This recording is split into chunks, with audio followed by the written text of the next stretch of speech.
अगर high speed train की बात हो रही हो तो बुलेट ट्रेन यानी कि शिंकानसेन का नाम जरूर आता है। तो चलिए इस शिंकानसेन के बारे में इस वीडियो के अंदर जानते हैं। हेलो दोस्तों, कैसे हैं आप सब। स्वागत है आपका अपने चैनल फैक्टोन में। और दोस्तों, अगर आपने अभी तक इस चैनल को सब्सक्राइब नहीं करा है तो फटाफट से कर लीजिए और बेल नोटिफिकेशन आइकन दबा लीजिए ताकि आपको नई वीडियोस की नोटिफिकेशन सबसे पहले मिले। शिंकानसेन जापान का हाई स्पीड रेलवे का नेटवर्क है। शिंकानसेन का मतलब न्यू मेन लाइन है। तो चलिए इसका यह नाम पड़ने की वजह भी जान लेते हैं।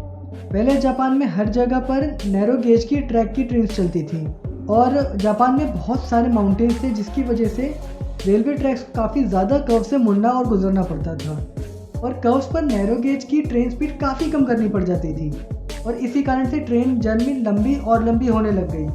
तो इसी वजह से जापान में अब स्टैंडर्ड गेज की नीड आने लगी। तो जापान ने स्टैंडर्ड गेज की ट्रेन लाने पर काम शुरू कर दिया और शिंकानसेन का प्रोजेक्ट आया जिसके लिए नई रेलवे लाइन बनाई गई और यही वजह थी कि इसका नाम शिंकानसेन पड़ा। इसका पॉपुलर इंग्लिश नाम बुलेट ट्रेन एक जापानीज वर्ड दंगन रिशा का इंग्लिश ट्रांसलेशन है जो कि इस प्रोजेक्ट को शुरुआती लाइन में दिया गया था। लेकिन सबसे पहली जीरो सीरीज शिंकानसेन जो कि काफ़ी ज़्यादा एक गोली की तरह दिखती थी और उसकी स्पीड की वजह से भी इसका ये नाम पड़ गया था। और शिंकानसेन नाम पहली बार फॉर्मली 1940 में पड़ा था इसका, जब स्टैंडर्ड गेज का प्लान प्रपोज किया गया था। इस हाई स्पीड रेलवे नेटवर्क यानी कि शिंकानसेन बनने की जर्नी आसान नहीं थी। इस प्रोजेक्ट को पहली बार 1930 में डिस्कस किया गया था और उस वक्त निकनेम दंगन रिशा यानी बुलेट ट्रेन दिया गया था और 1940 में शिंकानसेन नाम से ये standard gauge high speed railway network project formally शुरू हुआ और अगले 3 सालों तक उन्होंने इस नेटवर्क को बढ़ाने की प्लानिंग करी ही। लेकिन इतनी ज़्यादा प्लानिंग का कुछ खास फायदा नहीं हुआ क्योंकि वर्ल्ड वॉर 2 में जापान की पोजीशन बहुत ज़्यादा ख़राब हो चुकी थी और इसी वजह से 1943 में इस प्लान को छोड़ना पड़ा था और वॉर के कुछ सालों बाद तक भी ये प्रोजेक्ट खोया हुआ से ही था। फिर उसके बाद जापान में इकोनॉमिक और इंडस्ट्रियल रिकन्स्ट्रक्शन शुरू हुआ तो टोकाइडो मेन लाइन में भी लोगों का आना जाना बहुत ज़्यादा बढ़ने लगा। मिड 1950s तक तो ये लाइन पूरी की पूरी तरह भर चुकी थी और इसी चीज़ को देखते हुए मिनिस्ट्री ऑफ रेलवे ने शिंकानसेन प्लान को वापस रिविजिट करने का डिसाइड किया। 1957 में ओडाक्यू इलेक्ट्रिक रेलवे ने अपनी 3000 series SE romance car train introduce करते हुए 145 किलोमीटर का नैरो गेज ट्रेन के लिए वर्ल्ड रिकॉर्ड बनाया।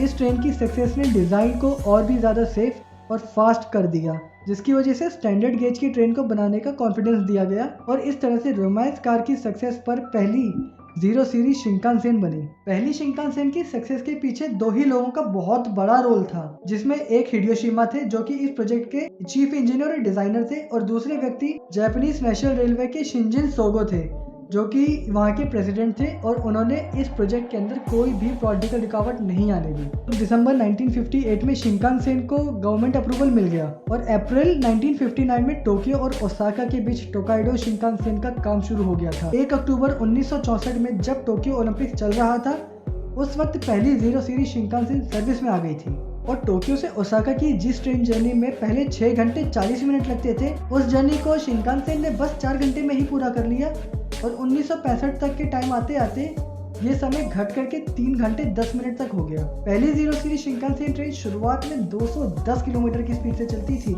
जिसके बाद इसकी स्पीड बढ़कर 220 किलोमीटर की हो गई और 30 दिसंबर 2008 में इस बुलेट जैसी दिखने वाली ट्रेन ने रिटायरमेंट ले ली। शिंकानसेन ने 1964 में चलने के बाद से काफ़ी सारी अचीवमेंट्स अचीव कर ली थी और टाइम के साथ शिंकानसेन का नेटवर्क पूरे जापान में फैल गया था और बहुत सारी और भी शिंकानसेन ट्रेन लॉन्च हुई और साथ ही जापान अब तो अंडर वाटर शिंकानसेन भी बना चुका है जो कि होकाइडो लाइन का एक बहुत बड़ा पार्ट है।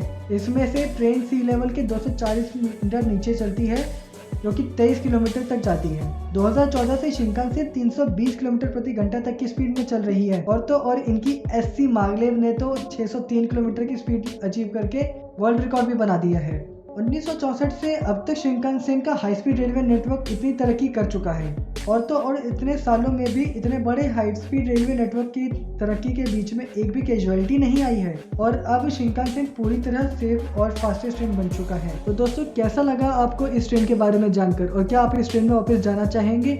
अगर हाँ तो फटाफट से आप कमेंट करके बताइए और अगली वीडियो हम SC मागलेव पे बनाएंगे जो कि पूरी दुनिया की सबसे तेज ट्रेन है अभी तक की। धन्यवाद।